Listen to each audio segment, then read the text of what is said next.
Hello welcome guys. Hope आप लोग सब अच्छे होंगे। मैं जस्ट लॉ फैक्ट में आपके लिए एक नया केस लेके आया हूँ। A very interesting case about Narayan Govind Gavte versus state of Maharashtra. Reference है AIR 1977 SC 183। इसमें अपेलेंट है Narayan Govind Gavte versus respondent state of Maharashtra. Guys, ये केस में आपको मैं मोटी मोटी बात बता देता हूं। ये केस है भूमि अधिग्रहण के लिए। भूमि अधिग्रहण मीन्स होता है लैंड एक्वायर्ड वाला, एक्विजिशन ऑफ लैंड वाला होता है।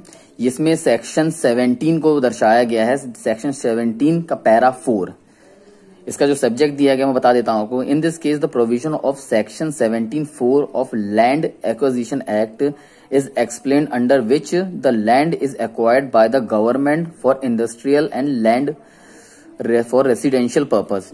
तो इस केस में बताया गया है जो गवर्नमेंट के द्वारा जो भूमि का प्रयोग किया जाता है, अधिग्रहण किया जाता है, वो इंडस्ट्रियल और रेसिडेंशियल पर्पस के लिए किया जाता है।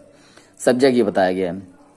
तो इसमें फैक्ट ऑफ द केसेस हम जल्दी से देख लेते हैं। The fact of the cases इसमें है the government of Maharashtra had acquired certain land and the public purpose indicated in the notification was a development of area for industrial and residential purpose।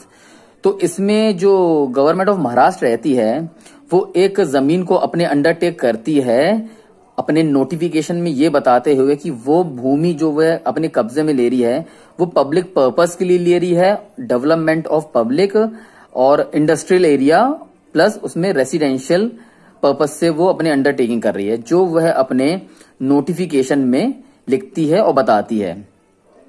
आगे देखते हैं। It was done without holding summary inquiry under section 5A of the act.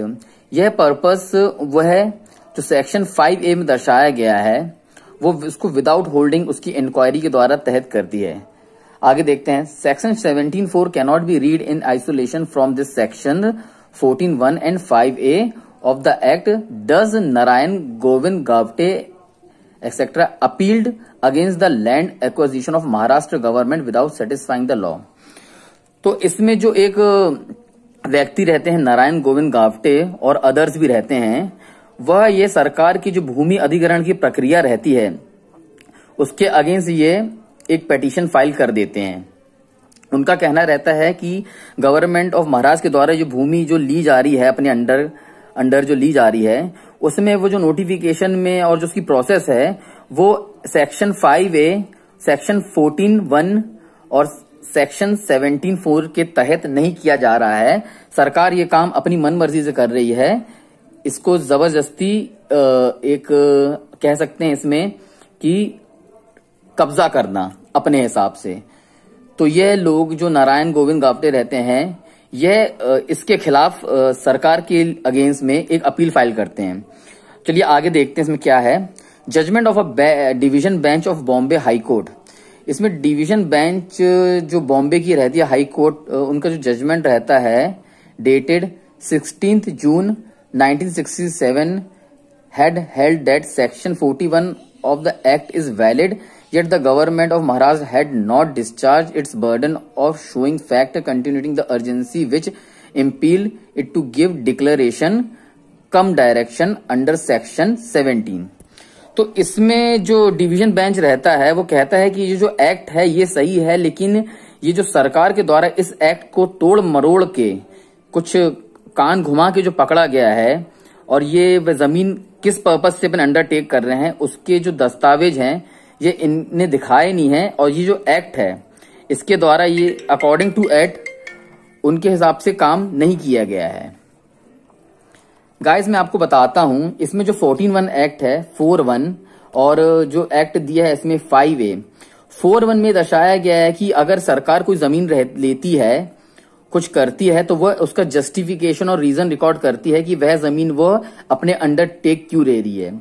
और section 5A में ये बताया है, 5A ये रहता है कि जो भी जमीन सरकार अपने अंडरटेक रहती है उसकी अर्जेंसी और उसमें जो भी डैमेजेस वहां के रहने वाले लोगों को जो हो रहा है उसका कंपेंसेशन सरकार ने दिया कि नहीं दिया, इस एक्ट में ये दिया गया। और सेक्शन 17(4) का जो है वह कहता है special power in case of urgency. Section 17A कहता है in case of urgency whenever the appropriate government so direct the collector through no such award has been made may on the expiration of 15 days from the publication of notice mention. Section 17A ये कहता है कि जो सरकार रहती है वहां के कलेक्टेड जो रहते हैं उस गवर्नमेंट के, वह कोई भी भूमि को अधिग्रहण करने के पहले 15 days का नोटिस पब्लिकेशन करते हैं समय देने के बाद। उसके बाद ये भी कहा जाता है whenever owing to any sudden change in the channel of any navigable river or other unforeseen emergency in becomes necessary for a railways administration to acquire the immediate position of any land for the maintenance of the traffic or for the purpose of making their river side or ghat station or of providing convenient connection with the access of any such station, appropriate government considered it necessary acquire the immediate position of any land। तो इसमें यह कहता है कि जब भी railway जैसे कोई ट्रैक टूट जाता है या फिर पानी भर जाता है या कोई सड़क हादसे में दब जाती है, लैंडस्लाइड होती है, तो उस एक्शन जब ऐसा कुछ होता है कहीं पे, तो वहां की सरकार कोई भी भूमि को, कोई दूसरा रास्ता जब खोजा जाता है तो उस जमीन को इमरजेंसी सर्टिफाई करते हुए उस भूमि को अधिग्रहण कर सकती है। जैसे मान लीजिए एक रेलवे का ट्रैक टूट गया है, अब दूसरा ट्रैक बनाना है, अब साइड में जो जमीन खाली है अब वो किसका खेत है, किसकी जमीन है, तो ये सब सरकार कर सकती है उसका लीगल जस्टिफिकेशन दे के कि जब वहां के ट्रैक टूट गया था, पानी भर गया था, लैंडस्लाइड हुआ था, तो हमने बाजू की जमीन हमें लेना, अधिग्रहण करना बहुत ही जरूरी था ताकि हम लोगों को बचा सके, उनको दूसरे रास्ते से निकाल सकें। तो ये सब एक्ट मेंशन करना पड़ता है और यही चीजें एक्ट 17(4) में बताया गया है। तो इसमें आगे जो रहता है गाइज, इसमें ये रहता है कि सरकार इनसे पूछती है कि आपने जो भी भूमि अधिग्रहण किया है उसका प्रॉपर जस्टिफिकेशन दिया जाए। उसके लिए ये कमिश्नर ऑफ बॉम्बे डिवीजन की जो रहते हैं उनको बुलाया जाता है। तो उनमें ये कहता है कि जो कमिश्नर ऑफ बॉम्बे रहते हैं वो कहते हैं कि हमने एफिडेविट में सारी चीजें दे दी गई हैं कि सत्यापित पत्र में, शपथ पत्र में, कि क्यों भूमि अर्जेंसी में ली गई है और वह किस काम के लिए ली गई है, ये सब दिया जाता है। इसमें एक मिस्टर सेतलवद रहते हैं, वो कहते हैं कि जो अथॉरिटी वॉज नॉट